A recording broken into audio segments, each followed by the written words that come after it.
ముగిస్తున్నాం. ఎవరు ఇంకా అటు ఇటు తిరగవద్దు. మరి అందరూ ఎక్కడో అక్కడ కూర్చోండి. శ్రద్ధగా దేవుని వాక్యం వినాలని ప్రేమపూర్వకంగా మనం చేస్తాం. దేవుని స్తోత్రం. హల్లెలూయా, హల్లెలూయా. సభకి అయ్యగారు చప్పలు కొట్టండి. అయ్యగారు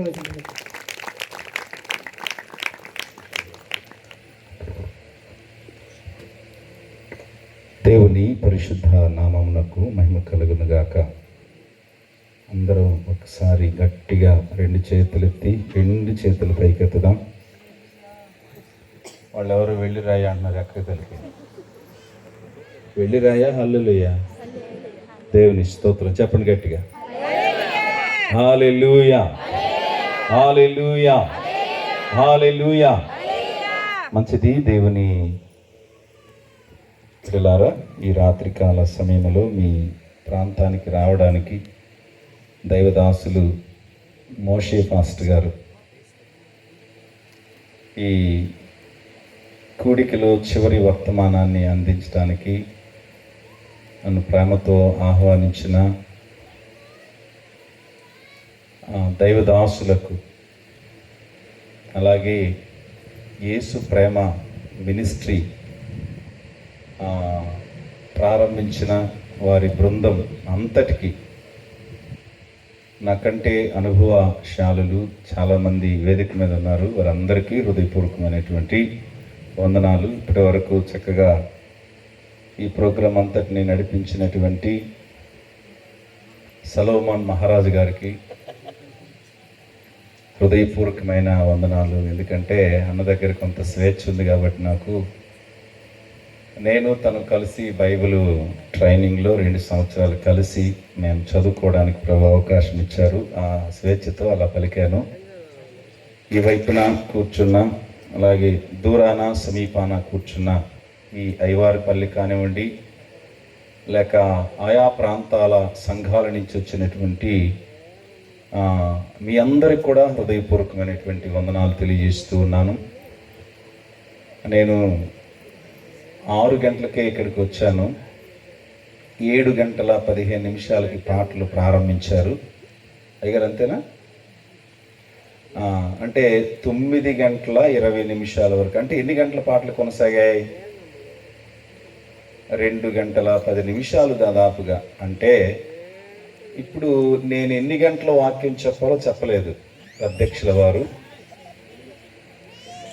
అంటే అది పూర్తి చేయండి. 2 గంటల పాటలు పాడారు కాబట్టి 2 గంటల వాక్యం చెప్పండి అని చెప్తున్నారు వెనక నుంచి. కొంతమంది అమ్మ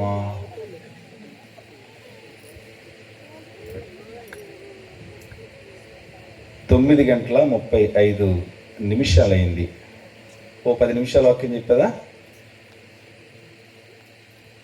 కట్టే కొట్టే తెచ్చే.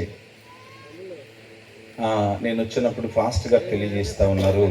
ఆయా ప్రాంతాలు దూరం, ఒకవేళ గ్రామాన్ని విడిచి సుదూర ప్రాంతాలకు వాళ్ళు వృత్తిరీత్యా వెళ్ళి పనులు చేసుకొని ఇలాంటి కూడికనకు ఎంతో సహకరించి ఈ 3 దినాల కూడికలు జరగడానికి చాలామంది యవన కుమారులు, యవన కుమార్తెలు కుటుంబాలుగా వచ్చి ఇంత చక్కగా జరిగిస్తున్నారని చెప్పినప్పుడు, నేను వర్ధినేనిపాలెం అనేటువంటి కొండేపి అనే ప్రాంతం దగ్గర ఉంటున్నది. ఇలాగే వారు కూడా బయలుదారి పనుల కొరకు, ఉద్యోగాల కొరకు ఆయా ప్రాంతానికి వెళతారు. సంవత్సరానికి ఒక్కసారి వారు ఇంటికి వస్తారు. మీలాగే ఇది ఇలాంటి కూడిక ప్రతి సంవత్సరం జరుగుతుందా మీకు? ఒకసారి రెండు చేతులు చెప్పండి. దేవుని స్తోత్రం. ఎంత గొప్ప. నేను కారులో వస్తూ ఉన్నప్పుడు ఆలోచన చేస్తున్నాను, ఇలాంటి ప్రాంతానికి దైవ సేవకులను తీసుకుని వచ్చి ఎంతమంది సేవకులను సువార్త ప్రకటించు వారి పాదాలు కొండల మీద ఎంత సుందరం అంటే, ఆడ సువార్త ప్రకటించు వారి పాదాలు అంటే దేవదూతలు, దేవుని యొక్క సేవకులు ఈ ప్రాంతానికి వచ్చి ఇక్కడ అడుగుపెట్టి కొన్ని మాటలైనా మీకు వినిపించి ప్రార్థన చేసి ఏ విధము చేతనైనా మనందరం కూడా నరకానికి వెళ్లకుండా నిత్య రాజ్యానికి వెళ్ళాలన్న ఆశ కలిగి మరి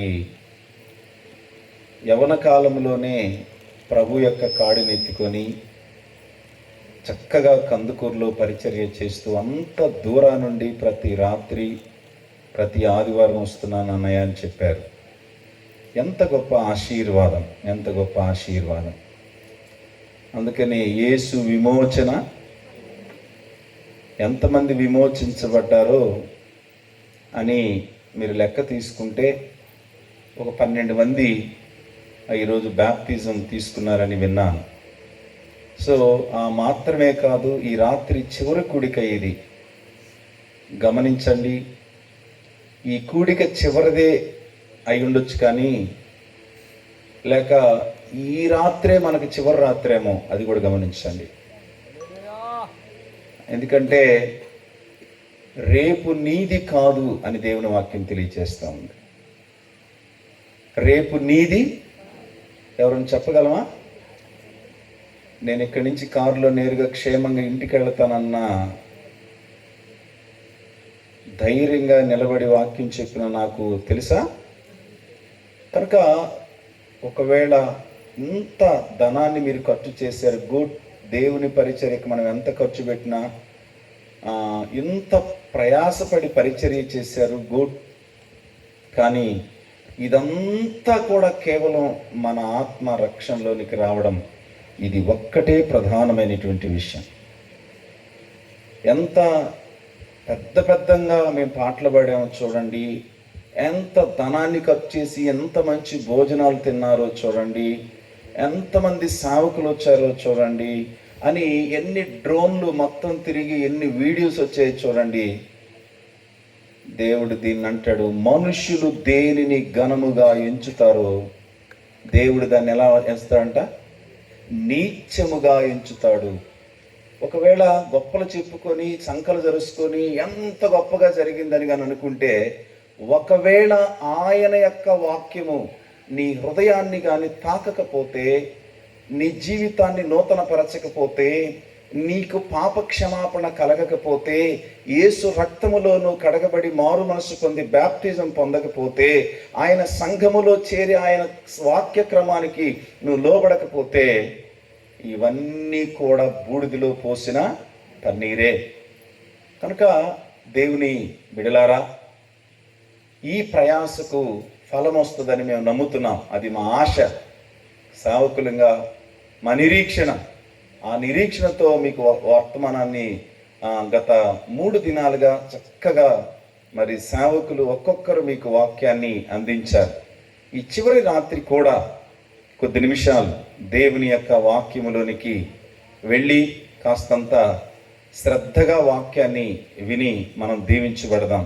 ఎఫెసీలకు రాసినటువంటి పత్రిక, అందరూ కూడా దయతో అక్కడ కూర్చున్నటువంటి దేవుని బిడ్డలారా కాస్త మీ మనసుని, బ్రదర్ ఈ వైపున కూర్చున్న వాళ్ళు లేక సమీపాన దూరాన కూర్చున్న వాళ్ళు కాస్తంత దేవుని మాటలకు మీ హృదయాలను మీ చెవులను ఇవ్వాలని ప్రేమతో మనవి. ఎఫెసీలకు రాసినటువంటి పత్రిక అధ్యాయము 2 వచనం 1 నేను చదువుతున్నాను. మీరందరూ కూడా చక్కగా బైబిలు పరిజ్ఞానం, బ్యాప్టిస్ట్ చర్చ్ అంటేనే చాలా లోతైన వాక్య ధ్యానం కలిగినటువంటి వాళ్ళుగా ఉంటారు. నేను కూడా అందులో నుంచి బయటకు వచ్చిన వాడినే. కానీ నేను పెంతెకోస్తు సహవాసములో నేను సంఘంలో పెరిగాను. అంటే నేను పుట్టిందేమో బ్యాప్టిస్ట్లో, నేను ట్రైనింగ్ చేసిందేమో పెంతెకోస్తులో. కనుక ఎక్కడన్నా ఉండేవండి, కోస్తు ఏదన్నా కానివ్వండి, కానీ క్రీస్తు లేకపోతే మొత్తం కోయబడుద్ది. సో జాగ్రత్తగా మీరు ఈ మాటలను వినాలని ప్రేమతో మనవి. ఎఫెసీ సంఘాన్ని గురించి నేను వివరించడానికి నాకు సమయం దొరకదని సార్ గారు మీరు చెప్పింది ఒక 1 అవరా, ఇంకొక సరే వద్దు అన్నప్పుడు మీ చేతులు ఎత్తండి, ఆగండి అని. కానీ నిద్రపోకుండా నాకు ఇచ్చిన గంట సమయంలో మీరు మాత్రం వాక్యాన్ని ఇవ్వండి. ఎఫెసీ సంఘం చాలా ఈ నూతన నిబంధనలో దీన్ని రాణి పత్రిక అంటారు. అంటే రాణి అంటే దానికి ఒక రాజు ఉన్నాడు, ఆ రాజుకి భారీగా ఉండేదే రాణి. సో రాణి పత్రిక అంటే సో చాలా విలువైంది రాణి గారు అని చెప్పాలి. అంటే పత్రికలు చాలా చక్కగా అపోస్తులుడైనటువంటి పౌలు 13 పత్రికలు రాసి 14వ హెబ్రీలు రాసినటువంటి పత్రిక కూడా ఉంటాయి. కానీ పత్రికలు అన్నిట్లో కూడా చాలా శ్రేష్టమైనటువంటి పత్రిక, చాలా అద్భుతమైన, చాలా చాలా గొప్ప పత్రిక. దాన్ని అణువణువు మనం కానీ చదవగలిగితే, అవగతం చేసుకోగలిగితే చాలా అద్భుతంగా ఉంటుంది ఆ పత్రిక.